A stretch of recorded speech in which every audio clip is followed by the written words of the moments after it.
በኢትዮጵያዊ ጃንደረባ ትውልድ ተዘጋጅቶ ከታህሳስ 17 እስከ 23 በጊዮን ሆቴል ግራውንድስ ላይ ስለሚካሄደው የመጀመሪያ የአእላፋት ሳምንት የተሰኘ አውደ ርዕይና የፎረም መድረክ ሰምተው ይሆን? ካልሰሙ ስለዚህ ታላቅ ኦርቶዶክሳዊ ሳምንት እንንገሩ። ኢትዮጵያዊው ቄርሎስ የተሰኘው የቅዱስ አባ ጊዮርጊስ ዘጋስጫን ኢትዮጵያዊ ነባቤ መለኮት በሚል ርዕስ 600ኛ ዓመት በደማቅ የሚዘከርበት፣ በበርካታ ጊዜ በማይሽራቸው መጻሕፍት የምናውቃቸው መልአከ ብርሃን አድማሱ ጀንበሬ ስራቸውን አስመልክቶ ጥናታዊ ጽሑፍ የሚቀርብበት፣ ዓለም አቀፋዊ የዕቅበተ እምነት ተጋድሎ በማድረግ ለኦሪየንታል አብያተ ክርስቲያናት ሁሉ መንፈሳዊ ኩራት የሆነው ዲያቆን ምህረት በተገኘበት የዕቅበተ እምነት የአውደ ጥናትና ዲፌንዲንግ ዘ ኤንሸንት ፌዝ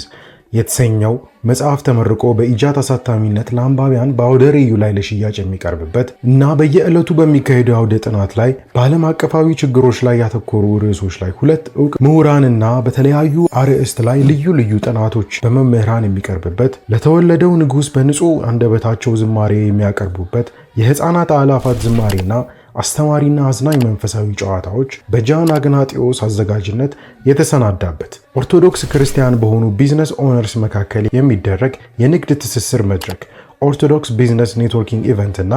የኢጃት 18ቱ ፕሮጀክቶች ዘመኑን በዋጀ ሁኔታ በተግባር ራሳቸውን የሚገልጹበት አውደ ርዕይና ተሳታፊ የሆኑ ጉባኤ ቤቶችና እንደ ሐመረ ብርሃንና ደጆችሽ አይዘጉ ማህበራት አገልግሎቶቻቸውን በሚያስተዋውቁበት በዚህ ሳምንት ሁላችሁም ከልጆቻችሁና ከሚወዷቸው ጋር እንዲሳተፉ በአክብሮት ጠርተኖታል። አውደ ርዕዩ ታህሳስ 16 ቀን ከቀኑ 10 ሰዓት ላይ በብፁዓን ጳጳሳት ቡራኬና ጸሎት ተከፍቶ ታህሳስ 17 ጀምሮ እስከ ታህሳስ 23 ከጠዋቱ 4 ሰዓት እስከ ምሽቱ 2 ሰዓት ድረስ ለምዕመናን ክፍት ይሆናል። ቲኬቱን ከጃንደረባ ዌብሳይት ወይም በዕለቱ ከጊዮን ሆቴል ኤግዚቢሽን በር ላይ ያገኙታል። ቸር ያገናኘን።